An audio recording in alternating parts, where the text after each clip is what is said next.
کے اندر جو ڈالر ہر سال بڑھ رہا تھا، ہمارے آخری 2-3 سال ڈالر بڑھتے جا رہے تھے، ریمیٹنسز بڑھتی جا رہی تھی، ایکسپورٹس بڑھتی جا رہی تھی، ہر سال بڑھتی جا رہی تھی، ریکارڈ تھی ہماری آخری 1 سال میں. وہ صرف جو ریمیٹنسز میں کمی ہوئی ہے اور جو ایکسپورٹس میں کمی ہوئی ہے وہ 7.1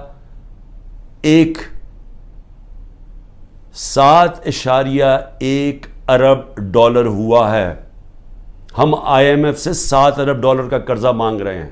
اتنا 1 سال کے اندر کمی آ گئی ہے ڈالرز کے اندر آنے میں، اور یہ مزید اور نیچے جا رہا ہے کیونکہ جتنا جو مارکیٹ میں ڈالر بک رہا ہے اور جو اس کی آفیشیل ریٹ ہے اس میں جتنا فرق بڑھتا جا رہا ہے اتنا اور پیسہ بینکنگ چینل سے نہیں آ رہا، یعنی کہ ملک کو اتنا اور کمی ہوتی جا رہی ہے ڈالرز کی. اور جس طرح ہماری انڈسٹری بند ہوتی جا رہی ہے، ڈی انڈسٹریلائز ہو رہا ہے، آگے بے روزگاری بھی بڑھتی جا رہی ہے اور ہمارا ٹیکس بھی کم ہوتا جا رہا ہے، اور آگے جا کے جو ہمارا ایکسپورٹس جو ڈالرز آنے ہیں وہ مزید اور کم ہوتے جا رہے ہیں. تو ملک میں امید کیوں جا رہی ہے لوگوں کی؟ کیونکہ ان کے پاس اب کوئی راستہ ہی نہیں ہے اس کو چینج کرنے کا. جو کوئی بھی روڈ میپ ہوتا ہے کہ ہاں یہ کرائسس آ گیا، ایسے نکلنا کیسے ہے، سامنے تو ان کے پاس کوئی روڈ میپ ہی نہیں ہے. اوپر سے IMF کے ساتھ سمجھوتا نہیں ہوا. اب یہ بھی سمجھ لیں کہ IMF کے ساتھ سمجھوتے کا کیا مطلب ہے کہ IMF کہ اب ہمارے پاس ہم نے آگے ادائی کرنی ہے ہماری جو قرضوں کے اوپر قسطیں ہیں ڈالرز کی، اب وہ ہمارے پاس ہے ہی نہیں، اور اگر ہم نے ڈالرز نہ دیے تو ڈیفالٹ کر جائیں گے. ڈیفالٹ کر گیا تو بھی پاکستان کی تاریخ میں 38% مہنگائی ہے، تاریخ میں سب سے زیادہ. جو سارے مل کے بیٹھے ہوئے ہیں اپنی چوری بچانے جو آئے تھے، کیونکہ ان کا تو مقصد ہی صرف پیسہ بچانا ہے اپنا، لیکن جنہوں نے ملک کو بچانا ہے اور جن کے اوپر جن کا جینا مرنا اس ملک میں ہے، کیا ان کو نہیں نظر آ رہا یہ کیا ہو رہا ہے؟ اور یہ جو حربے استعمال کیے جا رہے ہیں، میں اب آگے یہ بھی سوال پوچھوں، کبھی تو ایک ہی پلان نظر آ رہا ہے. پلان یہ ہے کہ عمران خان کو راستہ کیسے روکنا اقتدار میں آنے سے، یہ بس پلان ہے. سارے اداروں کو لگایا ہوا ہے کہ عمران خان کو فیل کیسے کرنا ہے. سارے، چاہے FIA، نیب، اینٹی کرپشن،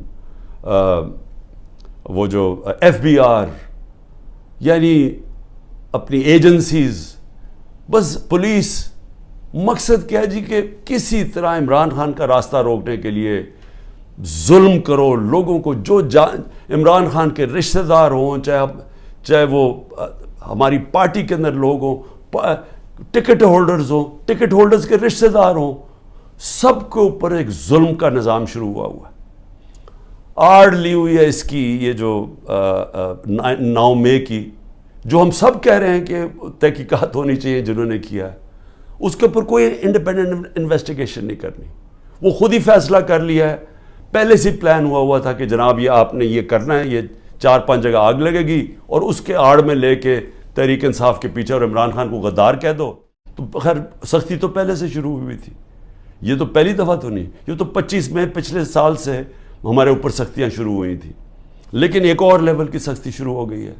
لوگوں کے گھروں میں گھستے ہیں، یعنی چلیں گھر توڑ دیا، چلیں لوگوں کو جیلوں میں ڈال دیا، چلیں یہ بھی ٹھیک، لیکن گھر کی عورتوں سے جو ہو رہا ہے، مجھے ابھی تک بچوں سے جو ہو رہا ہے، میں تو ابھی تک یہ میرے ذہن میں یہ پوری طرح چیز اس کی کوئی مجھے سمجھ ہی نہیں آ رہی. میں اس کو سمجھنے کی کوشش کر رہا ہوں کہ یہ کون سا ذہن ہے جو یہ کر رہا ہے کہ لوگوں کے بچوں کے اوپر، اسکول کے بچوں کے اوپر ان کی دھمکیاں دیتے ہیں، عورتوں کے اوپر. ابھی ایک ڈاکٹر طاہر ایکس منسٹر رہ چکا مشرف کے دور میں، وہ ساری میڈیکل کمیونٹی جاتی ہے اس ڈاکٹر کو. اس نے اپنی پوری کہانی لکھی ہے کہ کہتا میں گھر میں مجھے پتہ ہی نہیں تھا، نہ میں کسی مظاہرے میں شرکت کی ہے، گھر میں آئے، مجھے اٹھایا، گھر میں توڑ پھوڑ کی، بیوی کو بٹ مارے، بندوق کے بٹ مارے بیوی کو، اس کو جا کے چکی میں ڈال دیا، جو کہ وہ سزائے موت والے قیدیوں کو ڈالتے ہیں. وہ اب اس کے 2 مریض تھے، ایک مرگی کی مریض تھی، ایک اس کو سٹروک ہو چکی تھی. وہ ڈاکٹر تھا، 10 دن اس کو وہاں بند کر دیا.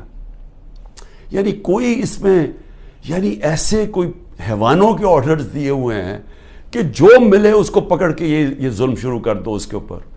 لیکن عورتوں کے اوپر اس کی بیویوں کو بٹ مارے. وہ کہتا اس نے اپنا لکھا ہے، کہتے چلے ٹھیک ہے، مجھے اٹھا کے مجھے کھینچ کے جس طرح کہ کوئی مجرم ہوتا ہے گھر سے نکالا انہوں نے، اور جس طرح گھسے رات کے 3 بجے. لیکن وہ بیوی کو بٹ مارنا، اس کے زخم کیے ہوئے ہیں. اور اسی طرح سارے یہ کہانیاں آتی ہیں کہ گھروں میں بیویوں عورتوں سے، عثمان ڈار کی والدہ سے بدتمیزی، اس کو دھکے دے رہے ہیں. یعنی یہ ہمارا دین تو خیر یعنی وہ نبی صلی اللہ علیہ وسلم نے وہ ہدایتیں کی ہوئی تھیں کہ مخالفوں کے خلاف جنگ کے دوران، وہ بھی جنگ مخالف کے دوران، مخالف کے ساتھ نہ ان کی عورتوں کو کچھ ہاتھ لگانا ہے، نہ ان کے بوڑھوں کو، نہ ان کے بچوں کو. یہ ہدایت تھی جنگ کے دوران. تو یہاں تو اپنے لوگوں سے کیا جا رہا ہے. ہم پڑھتے تھے یہ اخباروں میں کہ جی مقبوضہ کشمیر میں اس طرح گھروں میں گھستی ہے ہندوستان کی فوج. فلسطینیوں سے سنتے تھے، لیکن وہاں بھی عورتیں بچوں سے اتنا نہیں ہم نے سنا جو اب ہو رہا ہے. تو اس سے کیا یعنی اس سے حاصل کیا ہوگا؟ یہ جو ظلم کر رہے ہیں لوگوں کے گھروں میں، گھر توڑ رہے ہیں، بزنسز بند کر رہے ہیں. آگے بے روزگاری ہے، لوگوں کی بزنسز بند کر رہے ہیں. وہ لوگ بے روزگار، اچھا پھر نوکروں کو اٹھا کے لے جاتے ہیں. مجھے ابھی یہ نہیں سمجھ آئی، وہ بیچارے نوکر جو اپنی بیوی بچوں کا پیٹ پال رہے ہیں ان کو اٹھا کے لے جاتے ہیں اور ان کو مارتے ہیں، ان کے اوپر ظلم کرتے ہیں. میری بہن کا نوکر 20-25 سال سے ہمارا ہوتا تھا یا زمان پاک میں، رحیم خنسامہ جو تھا، اس کو میری بہن کے گھر آ کے اس کو اٹھا کے لے گئے، اس کے ڈرائیور کو بھی. لیکن اس کو انہوں نے ایسا بند کمرے میں رکھا، پتہ نہیں ابھی تک وہ وینٹیلیٹر سے اترا یا نہیں. 3 ہفتے وہ وینٹیلیٹر پہ رہا ہے. 3 ہفتے وہ اپنی زندگی موت کی جنگ لڑتا رہا. تو غریبوں سے بھی ظلم. لیکن آگے میں صرف اب آگے پوچھتا ہوں کہ مجھے کیا نقصان پہنچا رہے ہیں.